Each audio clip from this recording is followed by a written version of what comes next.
If you think Springboro is the best suburb in the Dayton area, you might be completely overlooking one of the biggest hidden gems in the entire market. And what's interesting is this isn't coming from me. This is coming directly from people watching this channel. I've had multiple comments saying things like, Troy is basically the Springboro of the North, and honestly, that got my attention.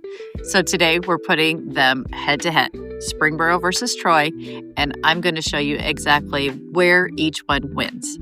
Because depending on your situation, one of these is clearly the better move. When you drive through Springboro, everything feels planned. The homes match, the streets are wide, the neighborhoods are laid out in a way that just makes sense. Like someone sat down with a blank piece of paper and drew exactly what they wanted before a single foundation was poured. Most of it was built in the same general era, so you don't get surprises. You're not wondering what's around the corner. You already kind of know. And honestly, that's not a criticism. That's a feature for a lot of people. There's real comfort in predictability. You know what your neighborhood is going to look like in 10 years. You know the aesthetic isn't going to shift 3 houses down. Everything feels cohesive, and if that's what you're after, Springboro delivers it almost effortlessly. For a lot of buyers, especially families planning routes for the long haul, that consistency is exactly the goal. Now, when you drive through Troy, it's a completely different experience, and I mean that in the best possible way. You'll roll past a historic downtown square, actual restaurants, actual shops, and the kind of Main Street energy that most suburbs spend millions trying to fake. Then you turn a corner and you're in a neighborhood with mature trees arching over the road that all have their own personality, their own story. Then a few miles out, you've got newer developments still being built, streets that don't have names on Google Maps yet. It doesn't feel planned in the same way. It feels like it grew organically over generations, and that growth left behind layers, character, the kind of texture that you just can't manufacture. But here's the thing, and this is important, that variety comes with a catch. Because Troy isn't one neighborhood, it's more like 5 or 6 neighborhoods that happen to share a zip code, and they are not all equal. Some streets are exactly what you'd hope for. Others, you'd want to know them a little more before you committed. If Troy is on your radar, you can't just buy into the city. You have to buy into the right part of the city, which means doing your homework or working with someone who already has. Now here's where things get really interesting, the numbers. Because everything I just said about character and community and small town feel, it's all great, but at the end of the day, you're making one of the biggest financial decisions of your life. So let's talk about what your money actually does in these markets. In Springboro, you're paying for a premium product, and the market knows it. You're paying for newer construction. You're paying for your proximity to Cincinnati. You're paying for the school district reputation, the suburb ranking, the name recognition. And those things have real value. I am not dismissing them, but you are paying for them. That cost is baked into every listing. Now shift your eyes north to Troy or Tip City, and something interesting starts to happen. That same budget, it goes further, sometimes a lot further. We're talking more square footage, more land, and in many cases, you're getting a home with more architectural personality, not just the same 3 floor plans cycling through the same streets. Same money, more house, more space, and more character. And here's what's really shifting the conversation right now. Buyers are starting to do that math, and they're raising their eyebrows. Because when you strip away the commute assumptions and the I've just always heard Springboro is the place to be mentality, and you look at what you actually get per dollar, Troy and Tip City aren't just alternatives anymore. For a growing number of buyers, they're becoming the preference. The value is genuinely hard to ignore, and once you see it, it's really hard to unsee. But let's talk about the thing that always comes up in my comments, taxes. And look, I get it. Nobody wants to talk about property taxes. It's not the sexy part of buying a home. You're not going to make a highlight reel about your tax assessment. But I'm going to talk about it anyway, because ignoring it is exactly how buyers end up surprised by a monthly payment that's a few $100s higher than they expected. So here's what you need to know. And I'm not going to throw out specific numbers because taxes genuinely vary street by street, parcel by parcel. Anyone giving you one blanket number for an entire city is either guessing or they're misleading you.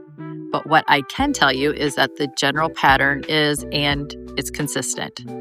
Warren County, where Springboro sits, tends to run higher than Miami County, where Troy and Tip City are. Now, at entry-level price points, that gap might feel manageable.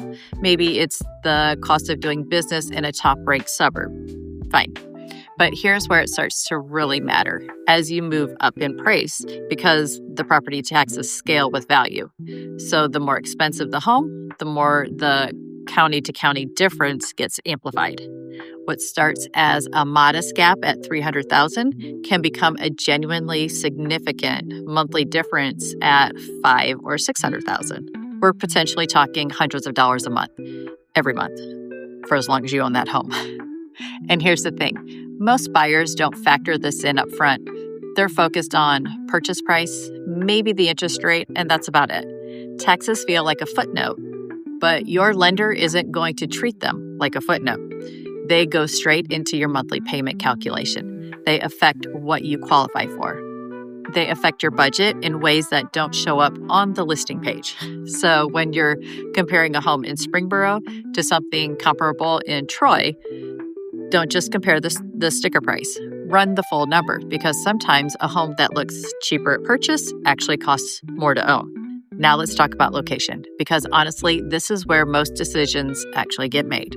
You can fall in love with a home's square footage, the school district, the price per square foot, but if the location doesn't work with your life, none of that matters.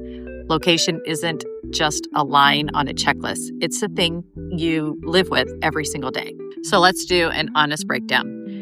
Springboro makes a lot of sense if your life pulls you south.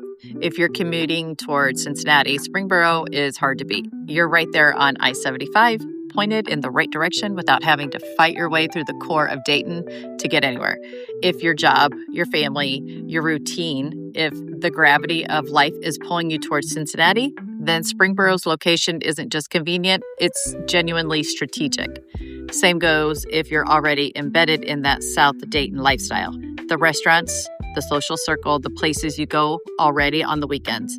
If that's your world, there's a real cost to moving away from it, in time, in friction, in just the general feeling of being out of the way.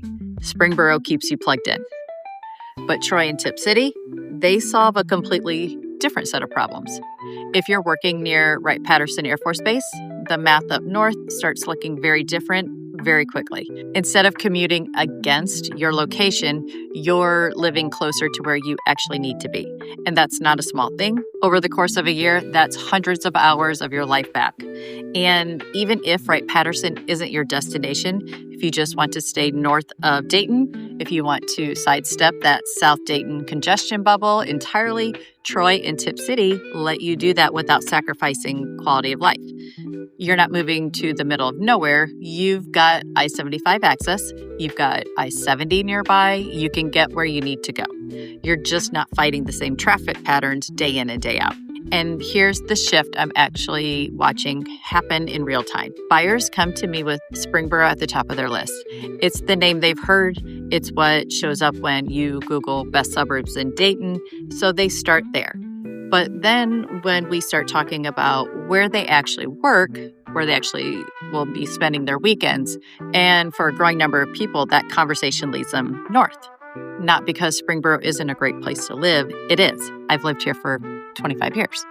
But because when you line up your actual life against a map, Troy or Tip City just fits better. More space, a different pace, a lifestyle that turns out to be a closer match to what they were really looking for all along. So here's the real question, the one that actually matters. Who should choose each one? And I want to be direct with you here because this is where a lot of buyers go wrong. They pick a city based on what sounds good, what their coworker recommended, or what ranked highest on some lists, instead of honestly asking, does this place actually match how I live? So let's do that.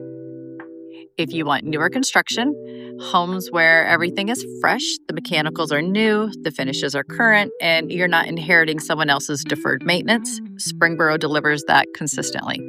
If you want predictable neighborhoods where you know the vibe before you even get out of the car, where the aesthetic is consistent and the trajectory of the area is well established, Springboro is one of the most reliable options in this entire region. If resale is on your mind, and it should be, because the home you're buying today is also an asset you may need to sell someday, Springboro's name recognition and market demand make it one of the safer bets around Dayton. And if your life pulls towards Cincinnati for work or for whatever reason, Springboro keeps you positioned exactly where you need to be. It is still an incredibly strong market, full stop. But if what you're really after is character, homes that have a story, neighborhoods that feel lived in and layered rather than freshly stamped out of a mold, Troy gives you that in a way Springboro simply doesn't replicate. If you want space, real space, a yard that doesn't share a fence line 6 inches from your neighbor, room to actually breathe, your dollar goes further north and often significantly further.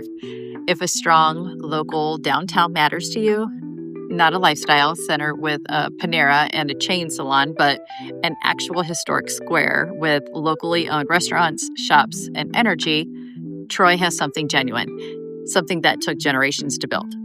And if value is part of your equation, if you want to make a smart financial decision, not just an emotional one, Troy and Tip City are both increasingly hard to overlook. But here's the part I really need you to hear, because most people miss this entirely. There are not better versus worse options. This isn't me telling you one city wins and one city loses. Both of these markets have real buyers who are genuinely thriving in them. Both have things to offer that the other one can't. What this is a lifestyle decision wearing the disguise of a location decision. And that disguise fools people constantly. Because on paper, you're just picking a zip code. But in reality, you're choosing the pace of your mornings, the feel of your weekends, the relationship you have with your neighbors, your commute, your downtown, and your neighborhood. You're choosing the backdrop of your daily life, and that backdrop either fits you or it doesn't. Pick the wrong one and you'll feel it, not just once, every single day after you move. It'll be in the commute that's 5 minutes too long in the wrong direction, the neighborhood that's a little too quiet or a little too cookie cutter, or just slightly off from what you actually wanted. That's why this decision deserves more than a Google search and a Zillow scroll. So if you're thinking about making a move to the Dayton area, whether you're relocating out of state, you're upsizing, downsizing, or just finally ready to stop renting, I put together a relocation guide that goes deeper than most people find on their own. Not just the obvious neighborhoods, the ones people overlook until it's too late. And more importantly, I'll help you figure out which area actually fits you, not what your coworker swears by, what matches your actual life, your budget, and your priorities, and the way you actually want to spend your time. Reach out to me directly. We'll narrow this down fast so you're not wasting weekends driving through neighborhoods that were never right for you to begin with. And if you want to keep going on this, watch the next video right here, because I break down exactly where buyers with higher budgets are actually choosing to land in the Dayton area right now. And some of those answers, they're going to surprise you.